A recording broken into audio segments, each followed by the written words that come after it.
स्वागत में करिला नमनवा हो चरणवा के धूल पाई गई।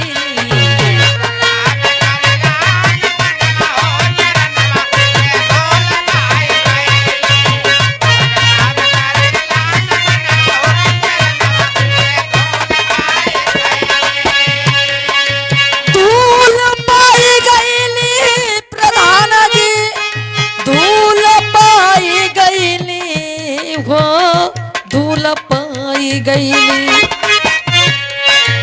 स्वागत में करिला नमनवा हो चरणवा के धूल पाई गई।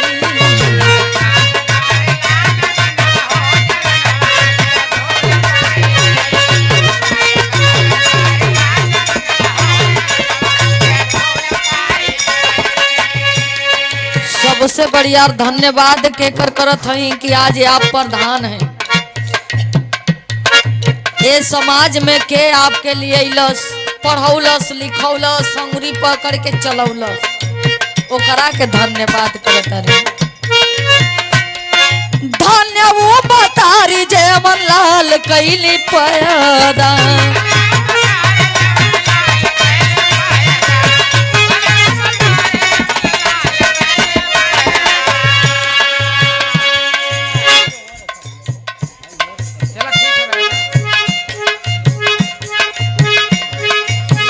हमरे गुरुजी जहां भी रहीला राम शरण गुरुजी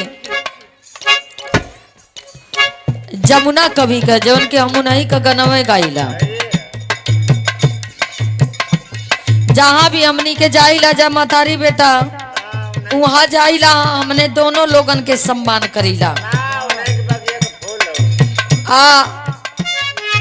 ई नहीं के आजा पर पाजा के बगिया का हमनी का फूल है जा जवन सजा के चलत है जा। तो हमरे गुरुजी के कर कमलोदारा सुंदर पुष्पहार के साथ साथ सुंदर आशीर्वाद मिलल बा। चन्नों में पाव लगे आशीर्वाद के चाह रहे। धन्य वो मतारी जेवन तो के कैली पैदा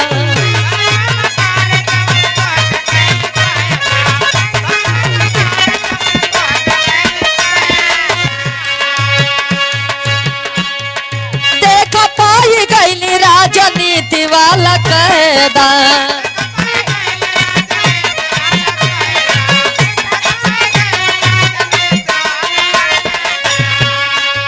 जो तोहरा ऐसा लाल के पैदा करके समाज में अपने ग्राम सभा में भेज देली। हमारी और आपकी जिंदगी यहीं तक नहीं है।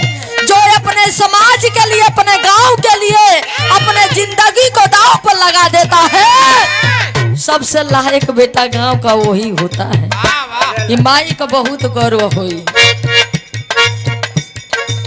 हमरे यही हैं दिनेश प्रधान जी जैसे आपके साथ में मिलकर के आपने प्रधान बनाया और यहाँ तक ले पहुंचाया तो उनके कंधा से कंधा मिला करके चलिए और साथ में उपदेश दीजिए। उपदेश यानी आप बताइए कि प्रधान जी यह काम करना है वह काम करना है, यह काम करने से हमारे देश का विकास हो सकता है। तो ये प्रधान जी अगर दूसरा प्रधान कोई होता तो आज ठाट बाट से खादी भंडार का पहिर के एकदम कुर्ता पैंट जितनी काम ना उससे ज्यादा छाव भाव रहा। तो जे प्रधान छाव भाव देखौलस वो अपने गांव का विकास ना कैलस। एक बार जीतलस दोबारा कोई स्थान ना दे। तो इनके आगे बढ़ौले के कोशिश करबे।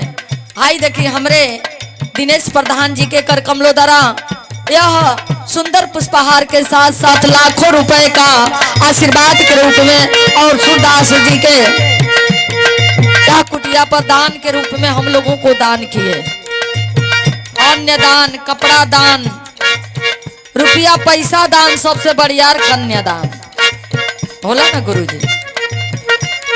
तो ई दान के रूप में आयल बा चरणों में पाव लगे आशीर्वाद के प्रतीक्षा बा। और हमके सूरदास बाबा से ये विनती बा कि आपके और आगे बढ़ावे कि इनका कुटिया और भव्य बन जाए। ये से बढ़िया आप उनके आस्थान पर कार्यक्रम कराई। और कभी भी हमनी के जरूरत पड़े तो एक बार गायिका बिरहा गायिका संगीता सरगम मऊ आप एक बार याद हमको करिएगा।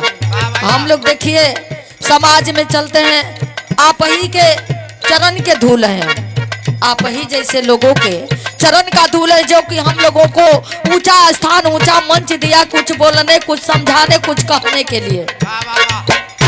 तो हम अपने आप को बहुत धन्यवान समझेंगे कि जब आपके कंधा से कंधा मिला करके हम चलेंगे, वही हमारी सबसे बढ़िया आपके रूप में आशीर्वाद होगा।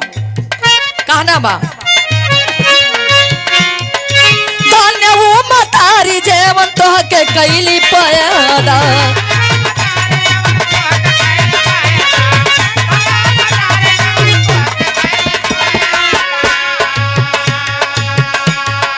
देखा पाई गईली राजनीति वाला कैदा।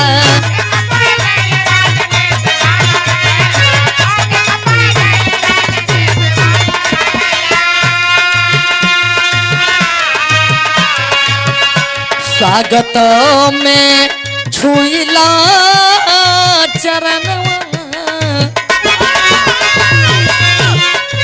स्वागत में धरिला चरणवा हो चरणवा के धूल पाई गई।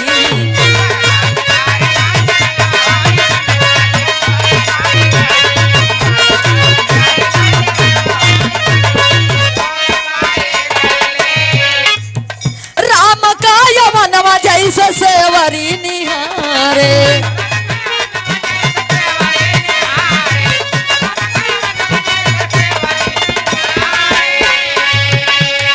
ई हमा का लोग वैसा आपके दुलारे।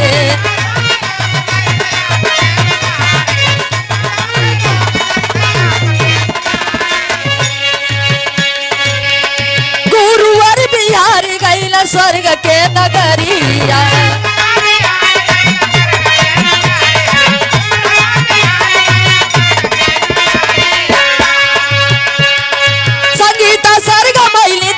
राउरी दुवरिया।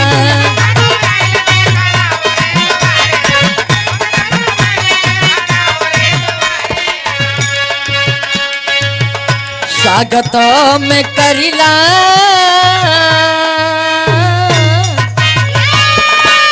स्वागत में करिला न मनवा हो चरणवा के धूल पाई गई।